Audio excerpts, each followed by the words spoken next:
सास, माँ, बहू और बेटी। नहीं नहीं, ये कहानी इन सारे के सारे रिश्तों की नहीं, बल्कि 2 रिश्तों में ही सभी रिश्तों के होने की है। अरे बहू, मेरे और तेरे ससुर जी की रोटी मत बनाना, मैं बना लूंगी, दिन तक ठंडी हो जाती है। बहू जो कि एक वर्किंग लेडी थी। नहीं नहीं माँ जी, मैं अच्छे से कपड़े में लपेट देती हूँ ना, आप क्यों मेहनत करेंगी, माइक्रोवेव में गर्म कर लेना। अरे नहीं बहू, मेहनत मत कर, वैसे भी ऑफिस में कम मेहनत होती है क्या, जा रहने दे। लेकिन बहू मानती नहीं, वो सास ससुर की रोटी बना कर ही जाती है। दोपहर में खाने के वक्त ससुर जी कहते हैं, अरे बहू को रोटी बनाने के लिए क्यों मना कर दिया, क्या हो गया, ठंडा ही तो खाते आए हम लोग हमेशा से। अरे वो क्या है ना, सुबह ऑफिस जाती है, घर का सारा काम करने में वक्त लग जाता है, अरे थकती है वो अलग, तो मैंने सोचा बहाने से ही थोड़ा कम काम करवाऊं। ससुर मुस्कुरा रहे होते हैं। यह तो अच्छा है, बहू को समझना जरूरी है। वक्त बीत रहा था, घर में सब खुश थे कि एक दिन, माँ जी आप शाम को थोड़ा टहलने निकला करें, घर पर रह रहकर हड्डियां जाम होती है, पापा को भी ले जाया करिए, मैं वक्त पर तो आ जाती हूँ। बहू ठीक 5 बजे ऑफिस से घर आ जाती है, फिर चाय नाश्ता बनाकर सास ससुर के साथ बैठती, उन लोगों को सारा दिन का हाल बताती। रात को पति घर आता है। क्या बात है बेटा, ऑफिस से आकर कभी हम लोगों के साथ भी बैठा कर। अरे माँ, दिन रात काम करके मन ही नहीं करता, अगले दिन की फिर तैयारी होती है, आप और पापा ही कमरे में आ जाओ। इससे अच्छी तो बहू है, कितना भी थकी रहे, घर आकर हम लोगों के लिए चाय नाश्ता बनाना, फिर बातें करना। बहू ना होती तो हम बुढ़ा बुढ़िया तो बैठे ही रह जाते। सास और ससुर अब बहू के कहने पर शाम की सैर पर निकलने लगते हैं। सास की कई सहेलियां बनती है तो ससुर को भी कुछ बुजुर्ग लोगों का ग्रुप मिल जाता है। कैसा रहा सहेलियों के साथ शाम का वक्त? हम लोगों ने तो भाई खूब योगा किया। अरे हम लोगों को गप्पों से फुर्सत ही नहीं होती। वैसे मिसेस मल्होत्रा आज बहू के बारे में कुछ बोल रही थी। तभी वहां ऑफिस से बहू आ जाती है जो जींस और टॉप में होती है। क्या बात है माँ, क्या कह रही थी आपकी सहेली आपकी बहू के लिए? सास इस बार बहू को कुछ अलग तरीके से देखती है और उल्टा सवाल ही दाग देती है। क्या कह रही थी वो हटा, ये बता, तेरे ऑफिस में तो मर्द भी काम करते होंगे ना? बहू जो अब तक मजाक कर रही थी वो सीरियस हो जाती है। मर्द होंगे नहीं माँ जी, मर्द ही ज्यादा हैं, हम 5 ही लड़कियां हैं ऑफिस में। अरे तो अच्छा लगता है क्या ऐसे कपड़े पहनती हो? कल से तुम ना साड़ी पहनकर ऑफिस जाना, और हाँ, शाम का नाश्ता थोड़ा जल्दी बनाया करो, नाश्ता बनाकर बाद में ही ऑफिस के कपड़े चेंज करने जाना। बहू को समझ में नहीं आता कि सास को हो क्या गया है, लेकिन वो कुछ नहीं कहती, सीधे किचन में जाकर चाय नाश्ता बनाती है और सास ससुर को दे देती है। अगले रोज बहू ऑफिस के लिए तैयार होती है तो खूब सुंदर सी साड़ी पहनती है और ऑफिस के लिए निकलने से पहले सास और ससुर के पैर छूती है और निकल जाती है। क्या बात है, आज मेधा के ऑफिस में लग रहा है कोई फंक्शन है। अच्छा, पता नहीं, मुझे तो बताया नहीं, वैसे तो सारी बात करती रहती है। अरे देखा नहीं कैसे साड़ी पहनकर जा रही थी?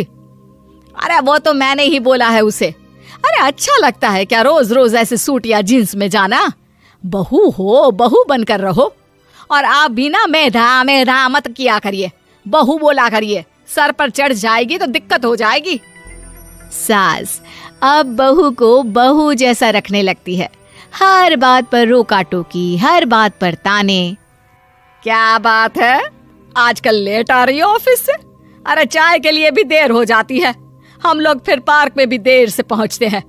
सभी की बहुएं वक्त से चाय नाश्ता करा देती है अपने सास ससुर को, बस एक तू ही है जो उस वक्त ऑफिस से निकलती है।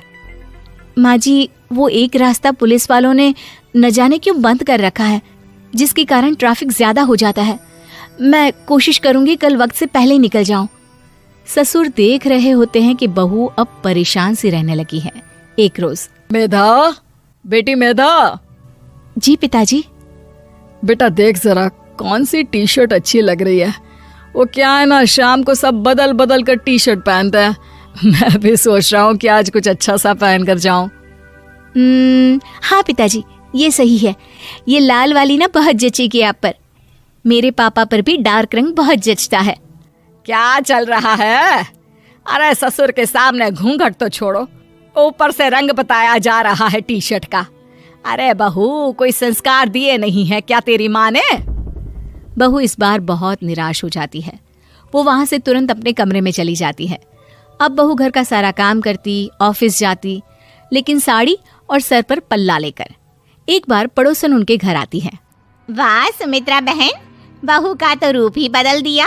ठीक किया, बहू बहू जैसी ही अच्छी लगती है। अच्छा चलती हूँ मैं।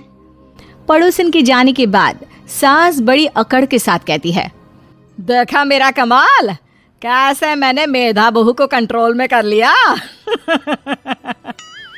अब बारी ससुर के बोलने की थी। हाँ सुमित्रा, बिल्कुल ये काम तो किया है तुमने, लेकिन कभी सोचा क्या खो दिया? क्या खो दिया? मैंने तो कुछ नहीं खोया जी। खोया है, पहले बहू जब ऑफिस जाती तुम्हारे पैर छूकर तुम्हें गले लगाती, लेकिन अब सिर्फ पैर छूती है। हाँ जी, ये बात तो आप ठीक बोल रहे हैं। पहले घंटों हम लोगों से बात करती, कमरे में ना जाती, ऑफिस से आते ही खुद की चाय, खाना, नाश्ता सब हम लोगों के साथ करती, सारी बात बताती।